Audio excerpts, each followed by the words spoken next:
Welcome to the podcast.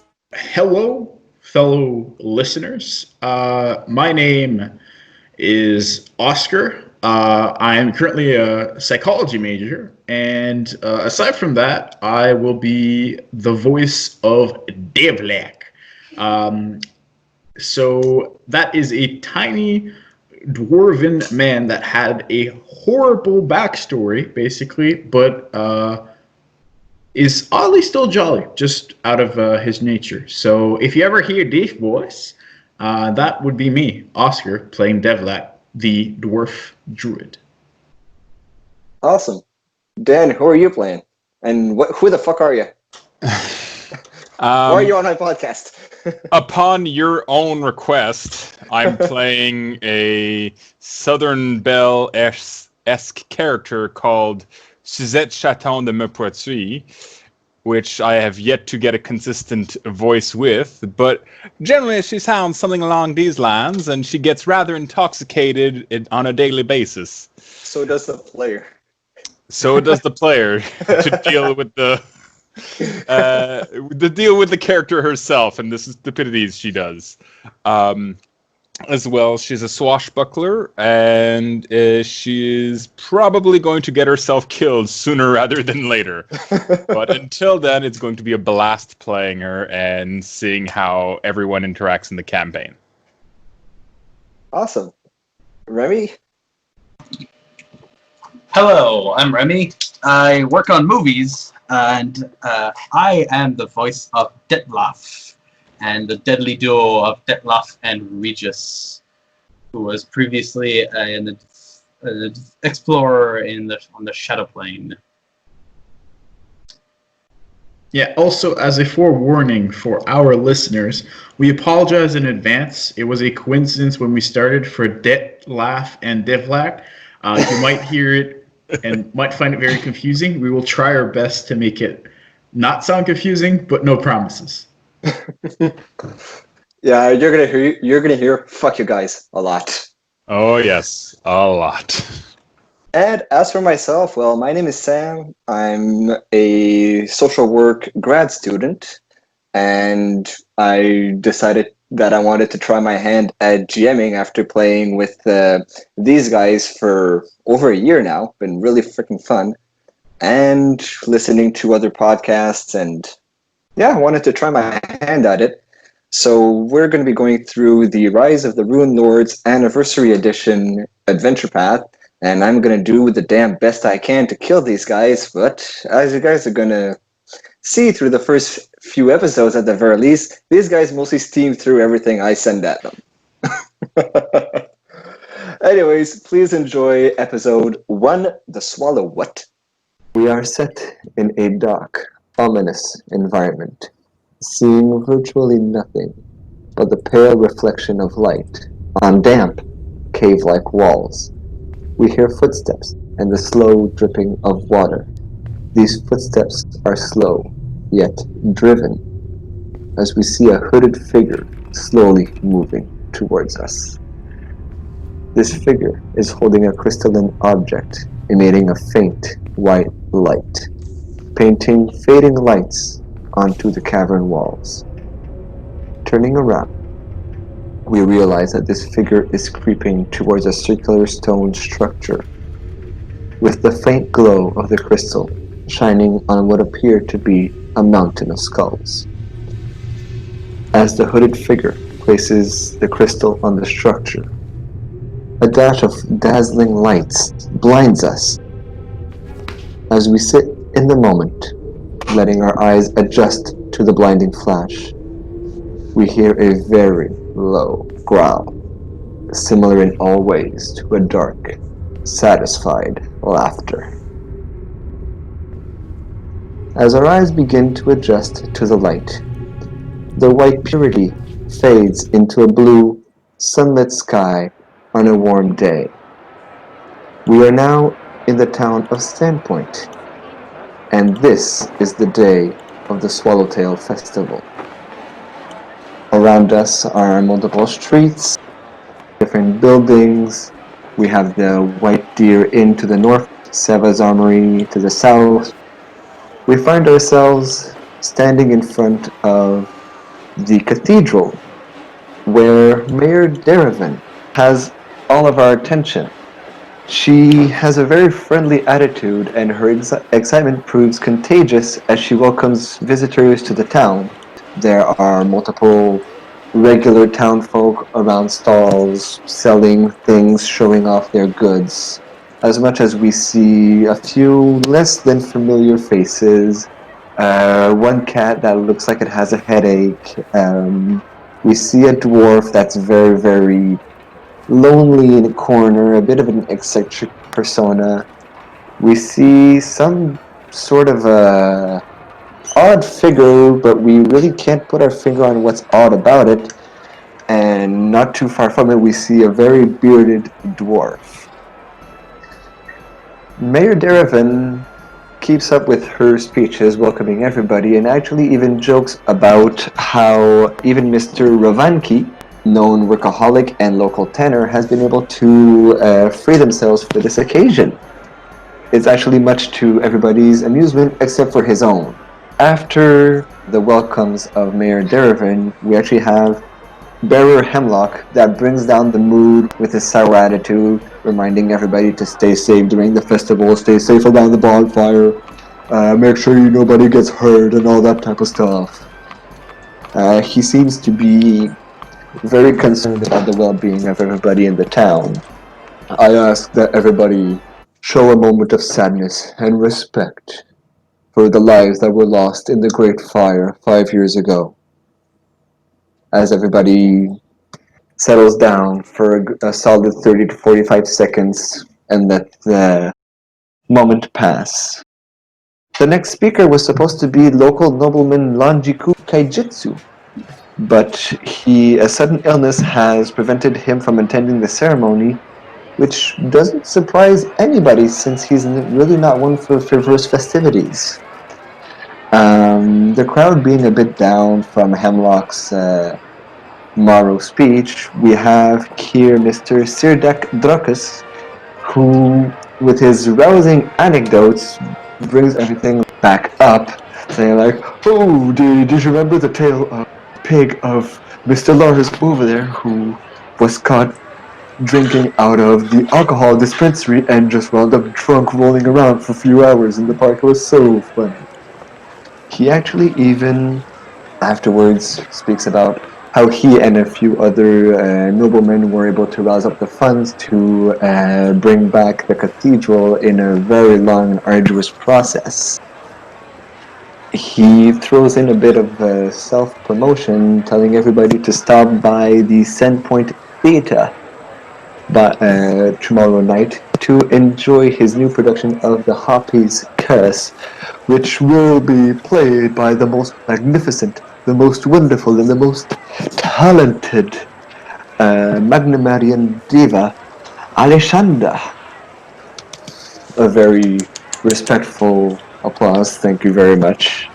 And finally, we have Father Zentus, who comes up to the stairs and says, "Thank you everybody for coming out. It is an absolute pleasure to have you here on this very beautiful occasion. I'm very happy that we may now consecrate this cathedral and let all these years of late unpleasantness past us. Let us rise to the dawn of a new day." This having happened, it is about 10 in the morning, and you know that in about 2 hours there will be a few things happening in this square. Would any of you guys like to step up to the plate? Essentially, Remy said he's gonna blend in with the crowd and look relatively like local.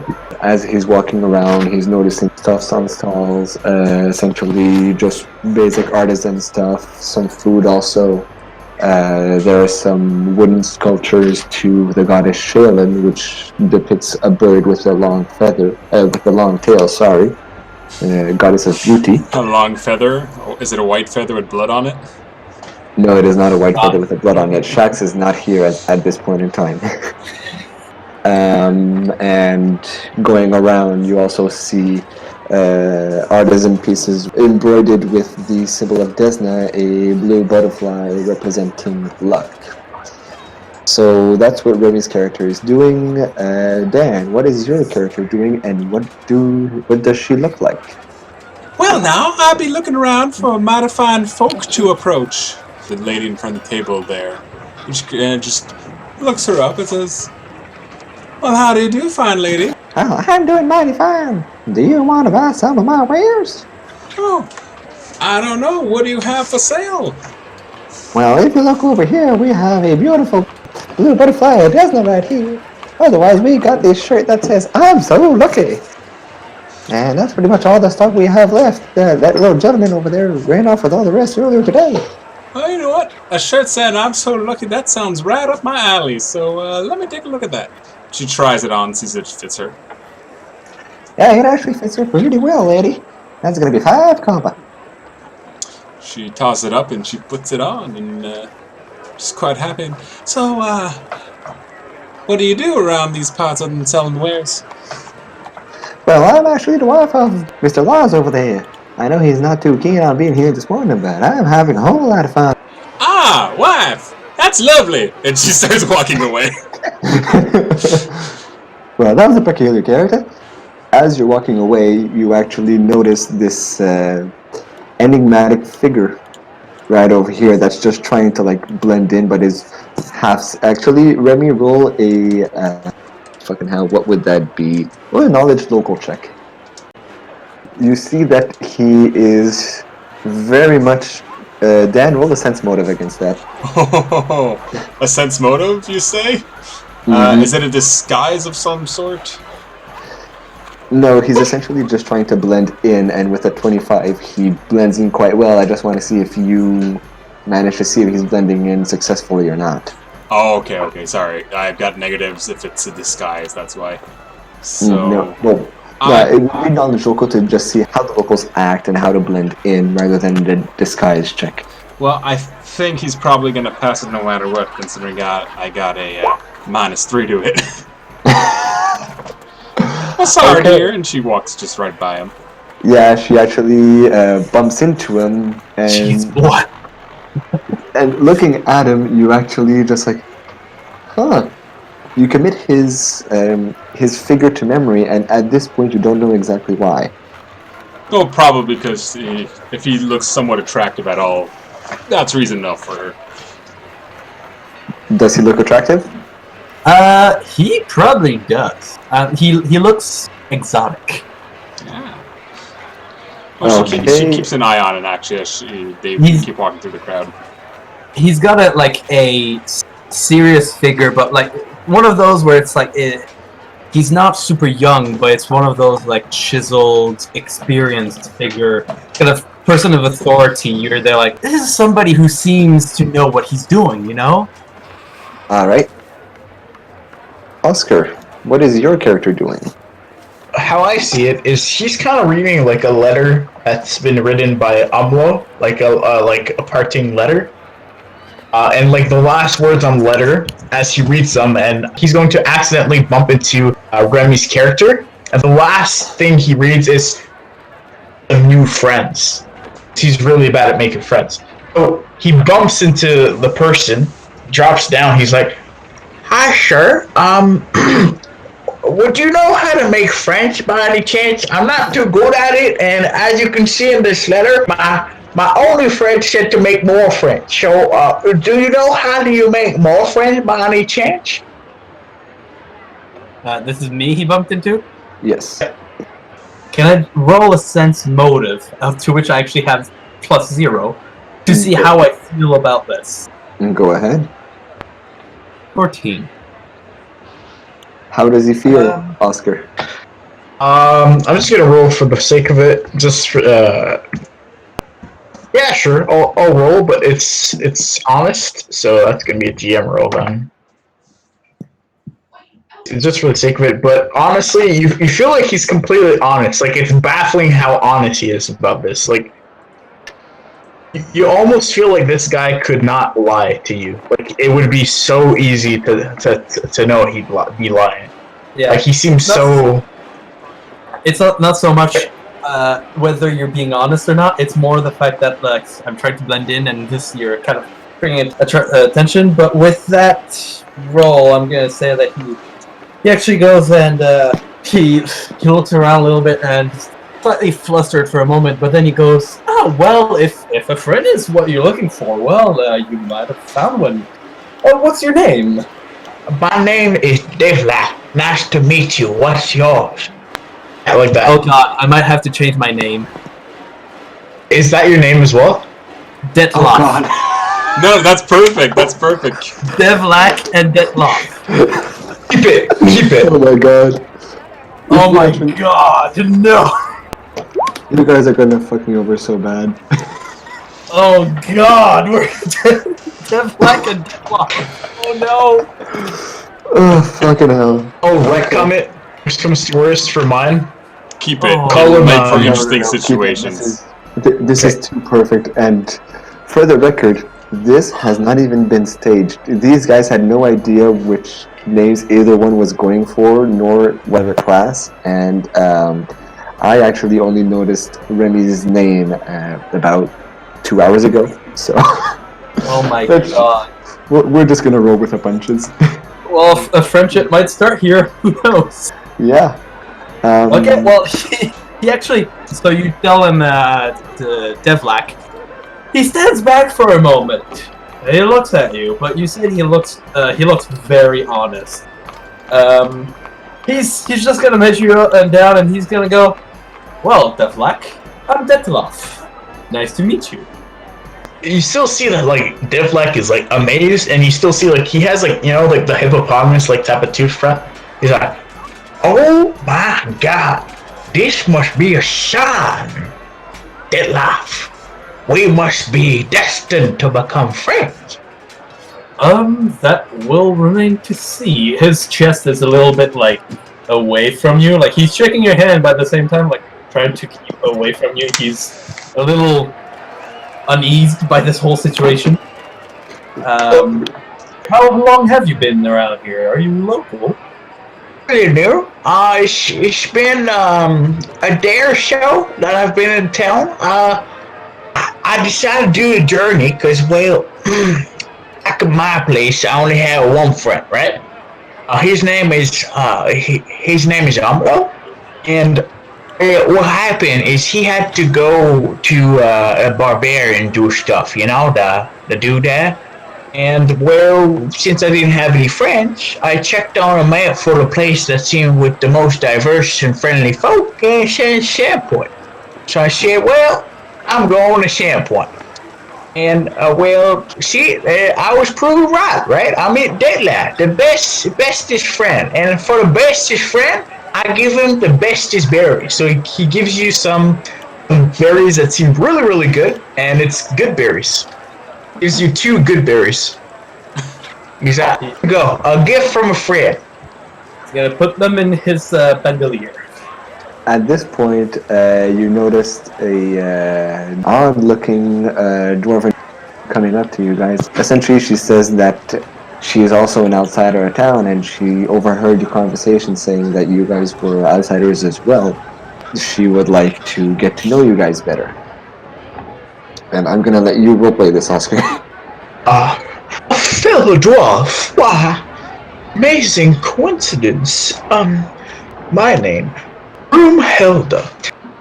It is a pleasure to meet you, and you as well, good sir. Who I cannot you, but I'm guessing that if you're with a dwarf, and I do not mean this, but if you're with a dwarf, you must be a good person. That's truly what I believe. A good person, sure I am, but good sir here and I have just met. Also he that didn't must say that he wasn't from here. But he'll just how do you assume I'm not from here? He looks a little bit left and right. Oh, well, it's how to put this. You seem people aren't from Sandpoint. They come to Sandpoint and then they stop. live in Sandpoint. But let me, so I always assume you're not from Sandpoint rather than assume you are originally from Sandpoint. It's much easier that way. You guys would actually know that Sandpoint is known to be a very come and pass by place, a very mercantile place along the west coast of Galarian, especially in the Varissia region of it. So it is very, very common for people to just pass through here, and the fact that you're all here on the Swallowtail Festival would be mostly due to the fact that you guys likely were coaxed into staying here to enjoy the festivities of the following day. I'm going to guess that right now there's just like the three of us, but that I'm going to guess that around us there's quite a crowd. Yeah, there are quite a few people. Like, if you look around, I put people here. There's another vendor here. There's a guy here. Like, there are quite a few people. It's not everybody in town that's here because the festival is going around pretty much everywhere. But I mean, like, there's not just vendors. There's also like people everywhere. So us talking is not necessarily like bringing attention. There's probably people talking everywhere. No, this is just the social thing. Sandpoint is known to really bring in people with open arms. It's a fair assumption then. Yes. Where might you be from, actually? Well, for me, son, I was actually in a theater group. Do you know it? That would actually travel from multiple places left and right. I was born in a wee little village known as Stone Hill. I was tragically in a horrible accident which horribly disfigured me, as you can see.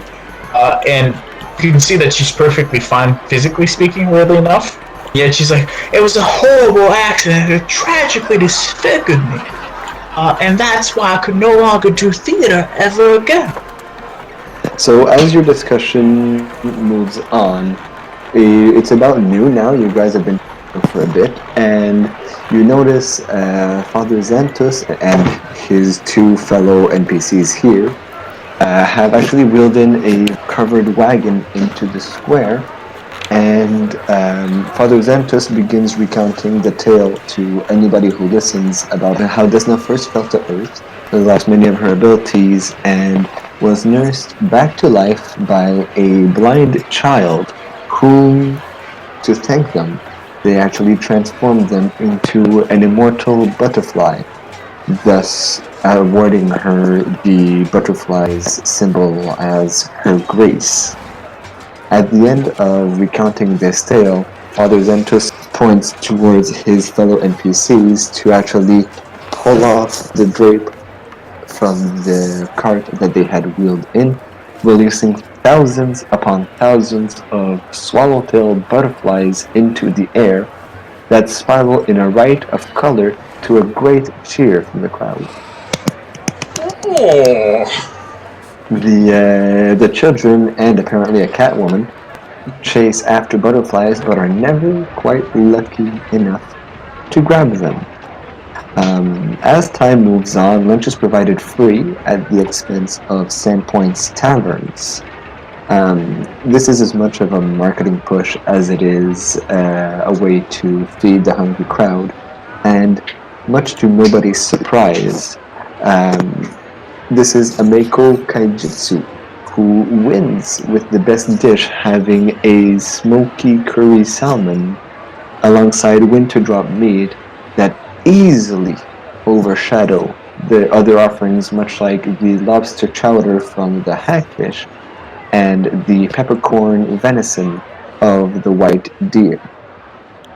As the day moves on, you guys wind up playing some games, and you actually meet a few of the locals, and at some point you actually meet up with this cat lady that seems to be very, very charming at first. Essentially cruising around, seeing anyone who's up for a chat and either to spare a coin or to engage in interesting conversation. There you go. And I will have you guys call high or low on a D100 roll. Hi. Low. The cat lady I'm has. so lucky. She actually is with her I'm so lucky shirt. And she has won bragging rights for the rest of the day among the crew after having easily bested them in multiple different games, much like the balancing contest, the weightlifting challenge, and even the hide and seek, where she was actually hiding under on the other side of a tile roof from the rest of the party. And Sheriff Hemlock is just intensely looking at you guys throughout the day, like, be safe, be safe. Who needs to be And- safe when you can be lucky? And you actually even notice one of the more respected town guards cruising around on a horse. Everybody roll a perception check. Taking a closer look, the fact that this was a lizard folk mounting a horse was very, very obvious, but you see that this lizard folk is actually sporting a top hat and is wearing a beard. Usually lizard folk don't have beards, so you notice that it is very obviously fake, and it is simply linked to their top hat. You, Remy, and Dan, you're the only ones, Remy, Dan, and the shaman are the ones to notice Sheriff Hemlock looks at the lizard folk mounting the horse and just, not content, but just like disagreeable terms. But then they look down on the horse and stand up straight and salute the horse. And that's all there is of that for now. The lizard folk friendly gives you a friendly salute, and now I will hand it off to you guys to actually meet with the cat lady. She waves over anyone who wants to sit down. It's like, come on, there's plenty of food for all of us over here. Don't be shy. With a very thick southern kind of drawl, this cat lady speaks, as our God willed it. Swear to God, it's supposed to be a French fox folk. I asked for the southern accent just because I loved it too much. Free fruit? Yes, You yes. just said free fruit? Come get the lobster. It's wonderful. Wait, where's my friend? Let me just get my friend. I'll ride with you. He's actually just in a corner, just looking a little bit at people. He sees you approach, looks at you, like, oh. I think Brum would, without hesitation, simply come up and sit down with cat lady. Yeah, she's like, I have not seen your kind in a while. Well, that brings me back, and keeps talking about, like, back in her day in theater. And meanwhile, Divlak is like, oh, Divlak! It's time for free food! You ready? Best friend? Oh, yes, sure. Let's head on over. Lead the way. The theater, you say? Well, I do say it's a small world. I'm a bit of a orator myself. I do love saying a tall tale and singing a fine song. You don't say. What's your favorite scene? Our favorite theater of art, by curiosity? Oh, it's the Great Tempests, don't you know? They make the finest kind of... She's like, we can't both be doing I didn't know you were going to play her with that voice. I can change it up. No, it's good. We've got two characters with the same name and two characters with the same voice. I do love singing about heroic folk, and I do enjoy telling fantastic tales about those who've done great deeds, like my master did. But I do say, I did not catch your name. My name? My name is the Broom. Of course, you've probably seen the poster. I can't The say I have. theater. Well, you'll see them eventually. The big reason, as you probably might eventually know, is that I was horribly disfigured once again.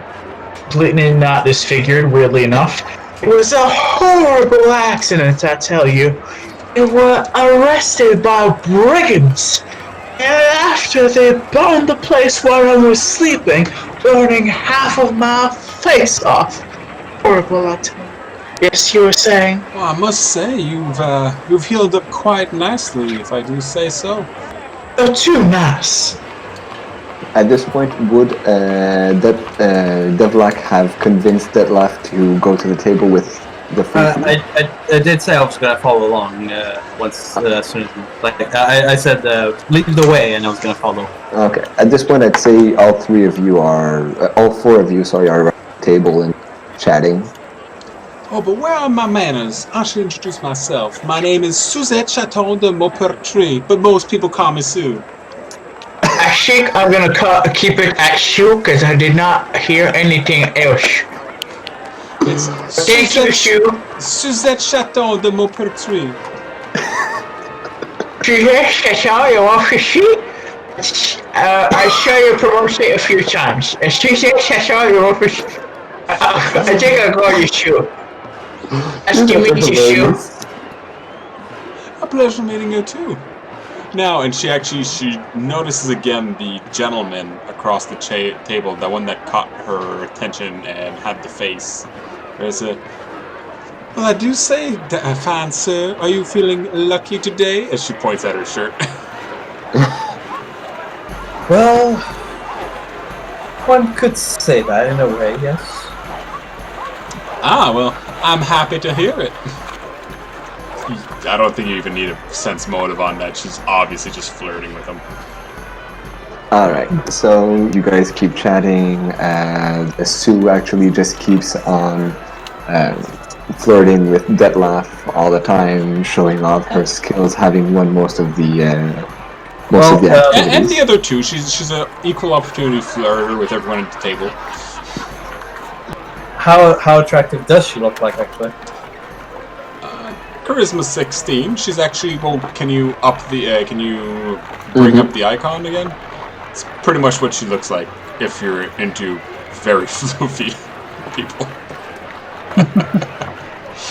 Sorry, I know it's not as big as it could be, but that's all I could do with the image I got. I'll post it on Discord real quick, but it's the only fluffy cat book I could find that made sort of sense. It's just like. It's a cat. It looks like a fox. From, it was supposed to be a fox. When you're a small icon. Oh, yeah. Oh, so it's a cat. Yes. I thought it was a fox. Sorry.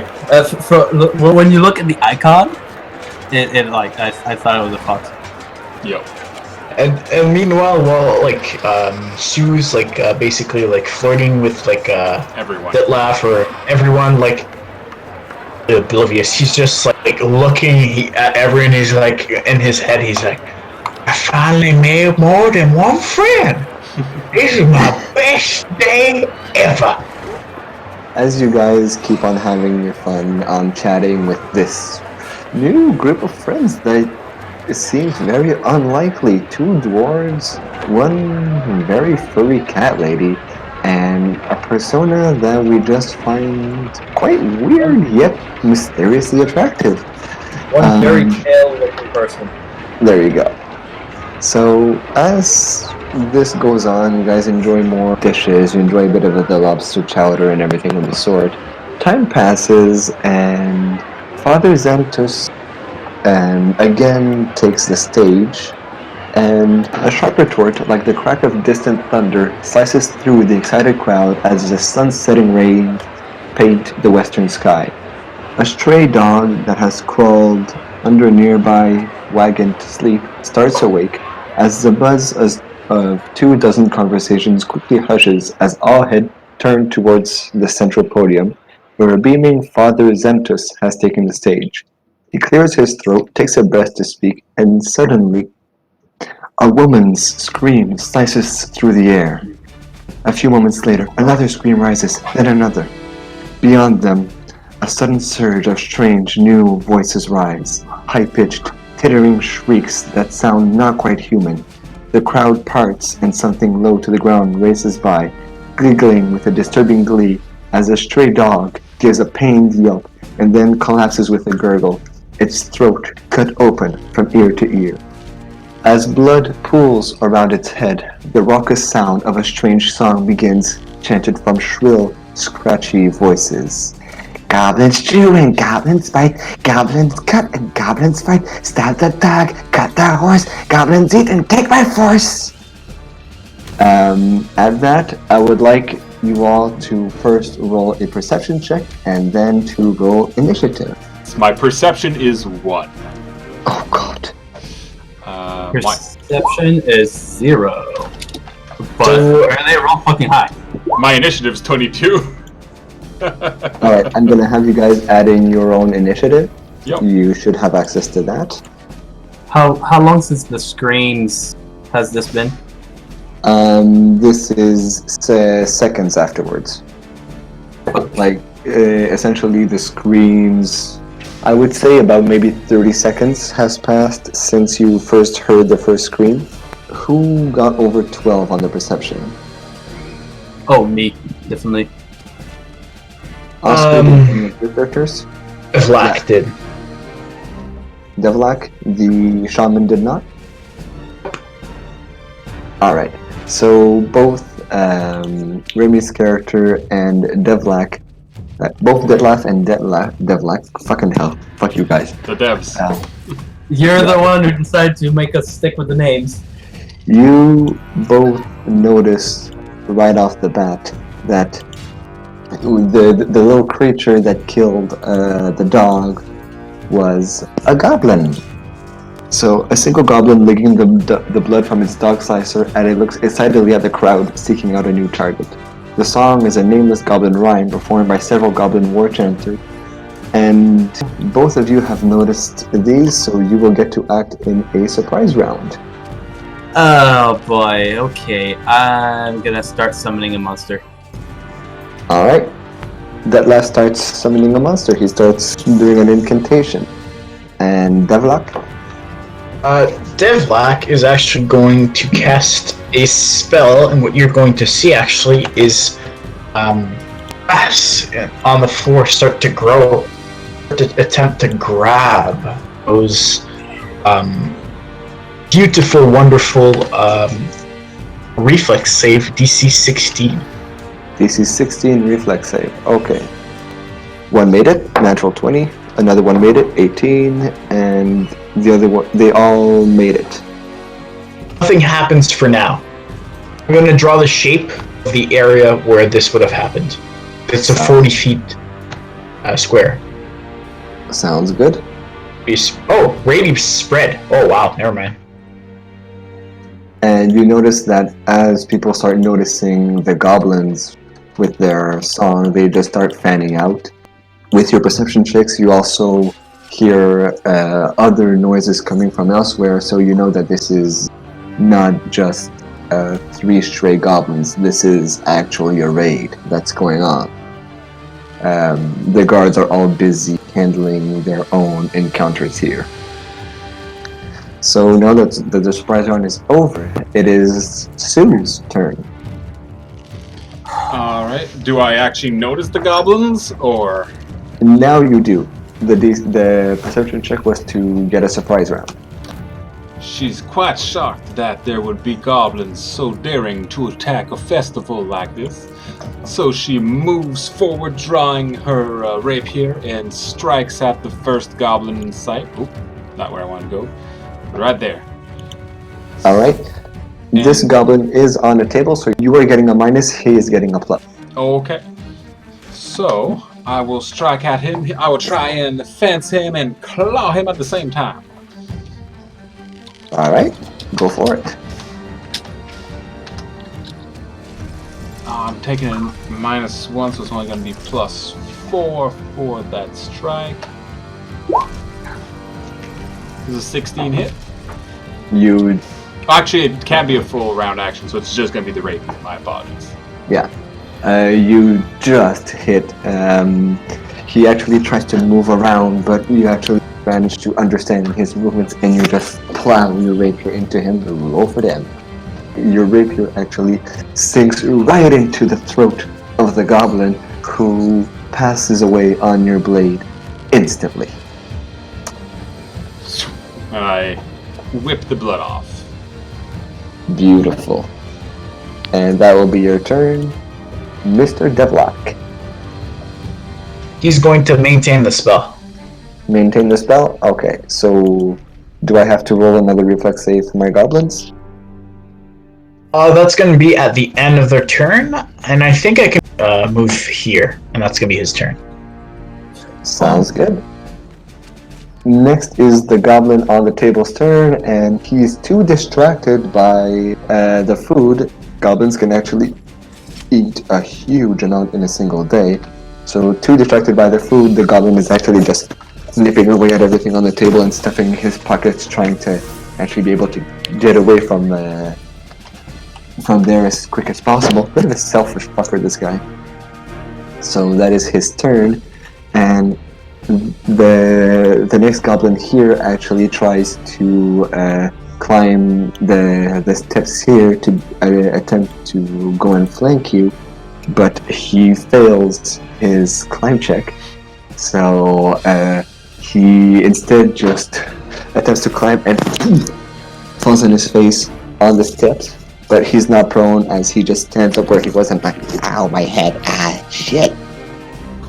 That's their turn. Also, on their end turn, roll a reflex save for each of them.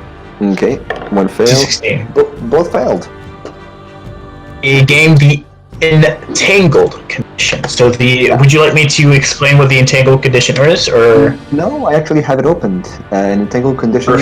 An entangled creature moves at half speed, cannot run or charge, takes a -2 penalty on all attack rolls, -4 penalty to Dex. An entangled character who casts a spell, that doesn't apply here.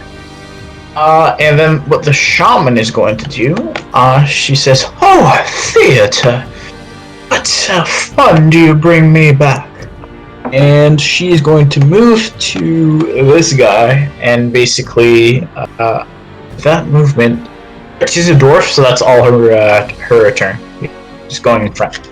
Okay, perfect. So that was her turn. Mr. Detloff. Actually, I just realized that for me summoning is only a standard action, so yeah, Eagle's already there. Alright, I gotta find an image for your eagle. So I'm gonna send the eagle into this guy's face. Alright, roll to hit. 10 to hit. Does not hit. So your eagle soars in, attempts to strike it with its talons, but the goblin is too concerned with the salmon and just ducks in time to not be hit by your eagle.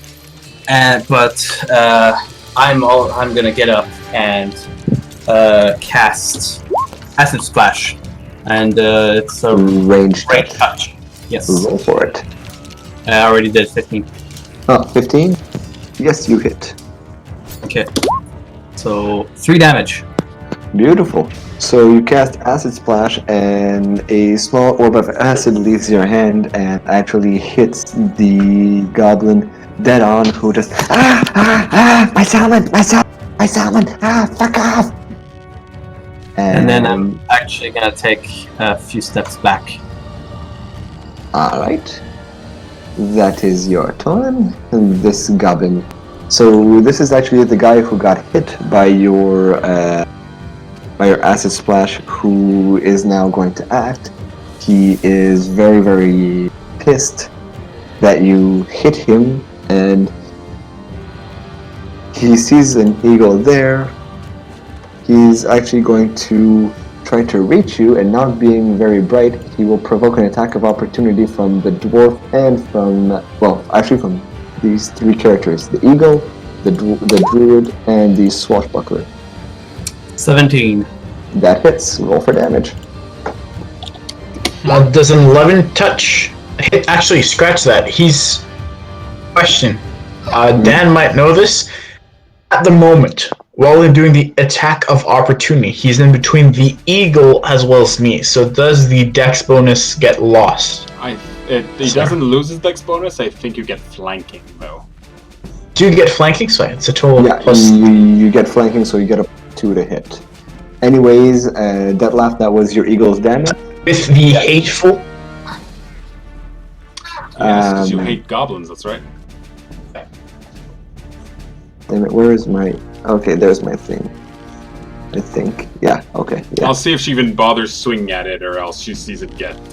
yeah, I know. The eagle, having missed its first shot, is actually going to just ram into the goblin and essentially tears all of it apart with its razor-sharp talons. There is nothing left of this goblin except a mound of detritus, blood, and gut, and salmon. So it is now Sue's turn. She's going to essentially do an acrobatics to, like, jump, roll over the table, and land beside the goblin and try and stick him in the face. Roll for it. I'm going to also do a daring do as I do so. So I'm going to spend 1 panache point on an acrobatics to add 1d6 to the roll. Go for it. You manage to do it, but you actually, doing so, you try to be very elegant, but your hand actually goes into the plate of mashed potatoes, and you look at your hand, and it's just mashed potatoes covering your rapier wielding hand. Good thing If I you had want that to attack, d6. Jeez. very good thing you did. You may roll for attack. Yes, so I do that. And You hit. there we go. This goblin who previously attempted to get over some stairs and bumped its head actually looks dead at you while you're doing your almost very agile maneuver, and your blade just sinks through its eye as it tries to just complete its song. Yeah, so he dies from your blow very, very quickly. So that's the end. Risk it and laugh. However, you do not. Well, what do you do now? You still hear noises of goblins around, and we will still go in turn order. So that was turn. Druid, what will you do? If he still hears goblins nearby, he's just gonna maintain his spell. He's like, I protect my friends. It's important to protect friends. All right. That's perfect. Shaman, what will you be doing? The shaman is going to self a bit of wine and then proceed to explore. All right. The shaman goes to explore, going a bit farther from the party, but sure. And Detlef, as time goes on, you actually have a friend that comes up. The eagle would immediately vanish. All right, the eagle's gone. It's just trying to hide in the shadows from anything. Okay, go for it. Anything other than me. Okay. Right, you don't have crazy stealth right now. Oh shit! Well, you still rolled okay. Yeah. Okay. Still rolled really high. So just blend into the shadow and vanish as lucky. I pop next to Devlock and I tell him, "Be careful. Stay close. There's clearly many others." So as a few rounds pass, you actually start hearing a bit of the song coming back up. Goblins race and goblins jump, goblins slash and goblins bump, burn the skin, mash the head, goblins here and you be dead. As How many rounds exactly? 2 rounds.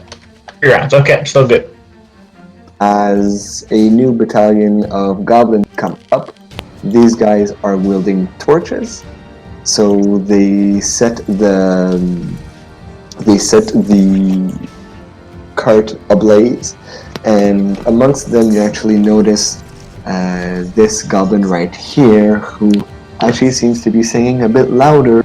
Rest instead of holding a torch, this one female is actually holding a whip and a blade in her other hand, And we will keep your current initiative, but I will have to roll initiative for these guys. So if they ever enter the circle, they have to roll a save. Yeah. So it is now her turn. She moves up 5 feet and simply continues her song.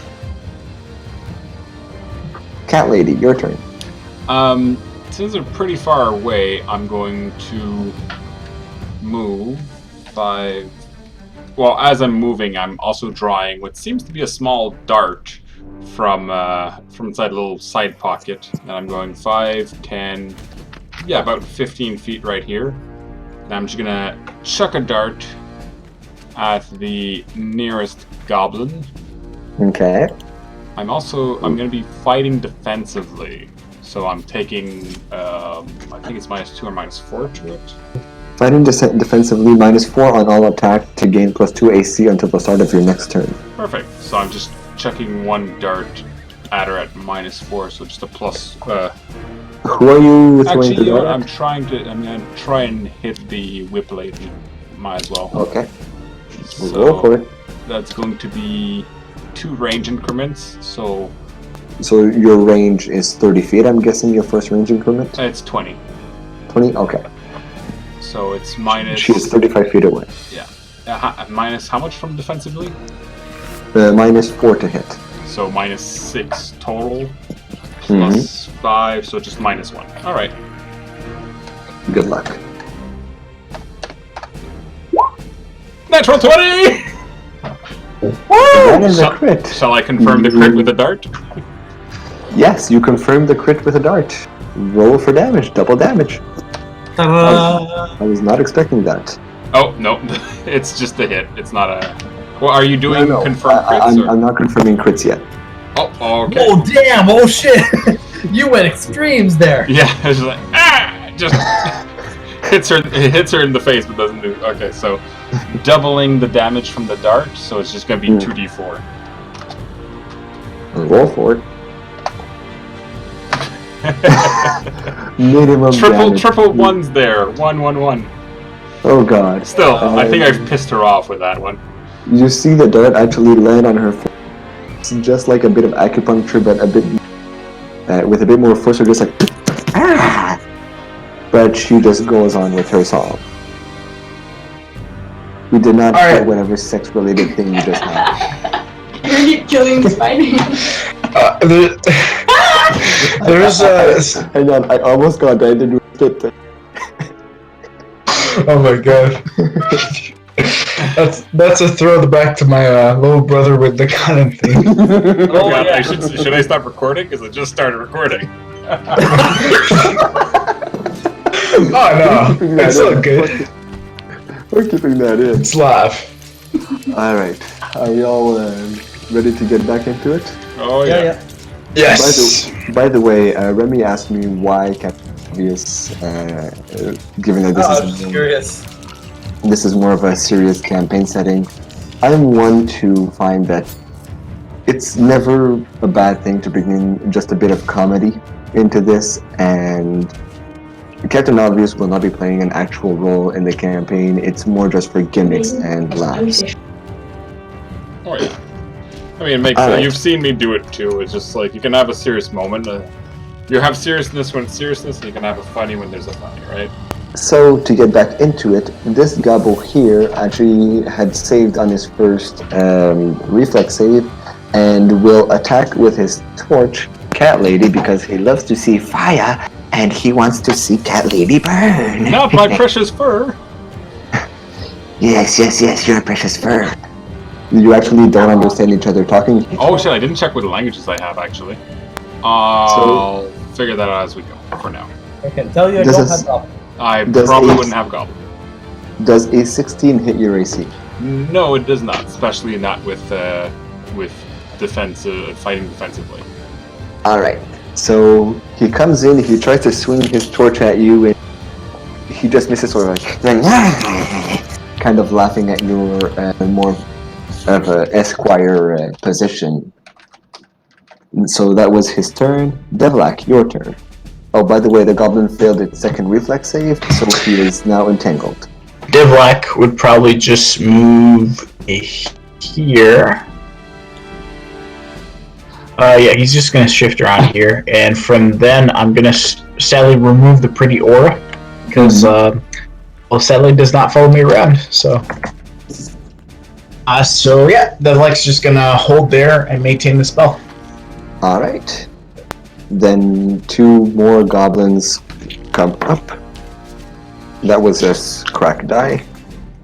The first one fails. Do they stop moving as soon as enter there, or is it treated as difficult terrain?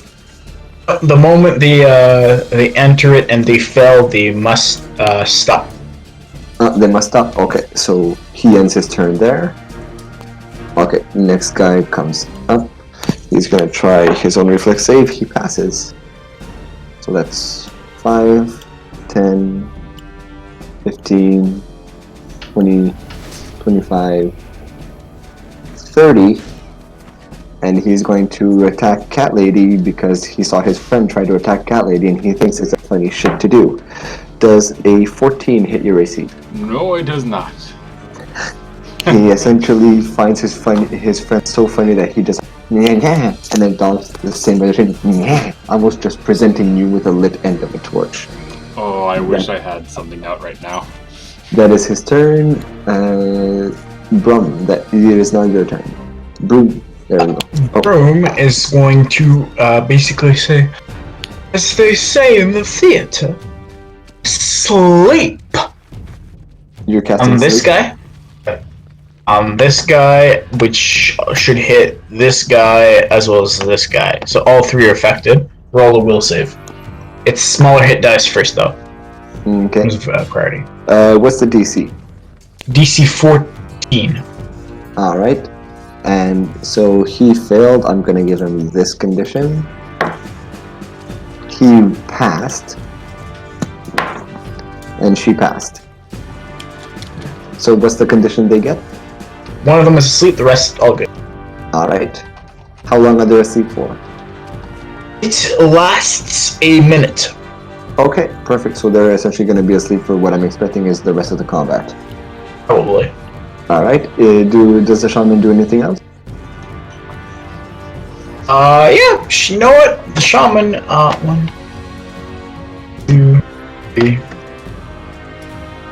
Yeah, for now. Alright. Going for combat. This guy's turn. He's gonna go in he's gonna fail the reflex save, so he stops there and he's now in tank as well. Remy, Deadloft's turn. Are there shadows anywhere around these guys? Like, as long as it's not like directly in the sun. There are shadows underneath this table here, shadows on top of this tall here, underneath What the about table here. There? Yeah. Alright. So my friend here is gonna move in the shadow here and he's going to attack this guy. Go for it. This guy is entangled. I take it I can't do any sort of charge from where I was, right? Because the fountain and everything. Yeah, it's way too much stuff to be able to do a full charge. Alright. Since he was stealthing though, is he able to catch him off guard and have him flat-footed? How much? You were there, correct? Yes. 1, 2, 3. Roll a stealth check. And it would move through the shadows the entire time. Yeah. So where? Never mind. He rolled a 5 total. So yes. Boy. Okay. So yeah, he's gonna do his attack. On roll, nice. 10. So 10. Probably not really. You do not hit. Alright, that's fine. So I'm going to take a step over here, cast acid splash against this little fella here. Roll for it. Or actually, oh yeah, no, the guy just said. So, come on. Ooh, 19. Alright, you hit. Roll for damage. I believe it's, yeah, so just 1 damage. So you hit the goblin who just like with his torch and blocks most of your projectile. But acid hits him and he's just like, ow, ow, ow, shoulders, shoulders. And that is that the end of your turn? Yep. Perfect. This is the turn of the female goblin. She will walk up to the edge of the entanglement and she will end her turn there.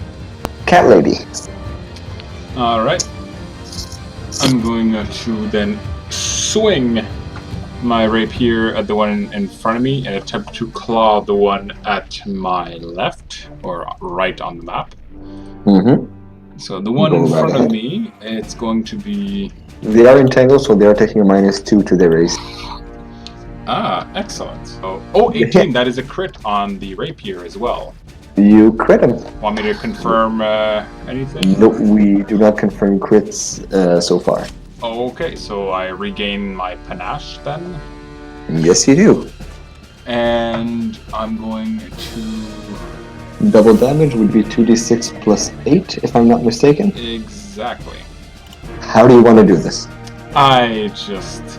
kind of Zorro, except in this case, instead of Z, it's an S. It's just like right through him. Beautiful. So you essentially carve out, just with repeated stabs, you essentially carve out the pattern of an S across their torso, much like your shirt depicts, I'm so lucky. And the goblin falls completely dead, under con, to the ground. Oh, con, damn. Under constitution, yeah. He is completely deadified. And you may do your next attack on the other guy. There's a 14 hit. They are getting -2 to their AC, so yes, a 14 hits. So it's going to You be a just hit. simple 1d4 as an offhand just in his face. You hurt him really fucking bad. Straight in the face, you actually almost gouge one of his eyes out as the claw marks dig deep into the skin, and you see, like, he really didn't like that. So that was your full round action. That will be your turn. Yep. Definitely. I can still take a 5-foot step during a full round action, apparently. Yes, you can. So I'm going to take a 5-foot step in this direction. On top Sounds of the good. horse. You are now stepping on top of the goblin that you... Yeah, I kind of casually walk on top of him. The luck. He's gonna move here and maintain the spell. Alright, he moves there and maintains the spell. They're going to spend a move action to... They're going to free action drop their tool, move action draw their dog slicer, and attack action attack you. Does a 12 hit your AC? No. That's their turn. And this guy here is fully asleep. Nothing happens for him. Shaman, what do you do? So the shaman, she's actually gonna go here, and she's going to say, "Aren't you feeling a little chilly, son?" And she is effectively going to cast Frostbite. And so it's a touch attack. Okay. Roll for it. For a touch attack, it's just your BAB, right? Yeah, I believe. Plus strength, I believe, or dex if you have it's a certain ranged attack. feats. And they are getting -2. That is a hit. Perfect. So roll. This is non-lethal damage. However, they are now fatigued. Oh, okay. They recover the non-lethal damage. Okay, so they are entangled, they are fatigued. Alright, so that is the damage. They are unconscious. Perfect. They are not dead, however, given that that was non-lethal damage. They are simply unconscious. Mr. Detlef. So my friend is going to step out of the shadows with a 5-foot step here, and it's going to swing twice at this goblin. So first attack is 19, second attack 7, probably miss. Your first attack hits, roll for damage. 6 damage. Okay, your shadow essentially claws at the face that was already clawed before, and they essentially tear off all of the skin. Both eyes are now gouged out, and you just see a mulch of blood, skin, and skull go down on the ground, completely dead. Yourself, your character? So I'm going to move here, Yeah, and I'm going to use Acid Splash against her over there. go for it. So, touch attack, Yeah, 17. 17 should be a hit. It is a hit. Roll for damage. And the big 3 damage. You see, that knocks her back. She is definitely hurt from that. Being hit by acid, you actually stop her song and actually hit her in the mouth while she was singing and burns her tongue. Was that the end of your turn? Yes. She will take a 5-foot step back and she will cast Cure Light Wounds on herself. That is her turn. So, Cat Lady, Sue. She's going to try and be acrobatic again. This time she's going to try and... The only What's active the- combatant is her. I'm going here, and then I'm going to try and get on the table and land right there. So I think I've got the movement, right? It's going to be 5. Well, this card is actually burning right now, so you may not want to go on the cart. Never mind, then... Yeah, you can do that. Or actually, without no, any I'm just going to do a straight acrobatics check to end in the middle of all of them. Can I do that? Roll acrobatics to not hindered by the body in your way. Yeah, and I will use one panache point right away as well, so I'm adding a d6 to this. Anyways, you rolled so high that you essentially flip over them. Alright. I very cockily tisk at her going, no ruining other people's festivals. It's not very nice to ruin other people's festivals, don't you know? And she tries to strike at her. Do you say that in common or in goblin? In common. I don't have goblins, so... She just looks at, oh shit, she looks at you and she's looking like, yeah, but it's so fun! And you actually understand her. Ah. That's a crit. Roll for damage. Jeez. Okay. It's max damage. Everything is maxed. How do you want to do this again? In this case, it's just just straight through her heart. It's like, I'm sorry to be a heartbreaker, dear, but your party's over. You essentially dig your rapier in, and you have so much power that when you pull your rapier out, it actually pulls the heart out and starts tearing veins off it as she actually sees her heart before she dies. And that's where we'll leave it for this week.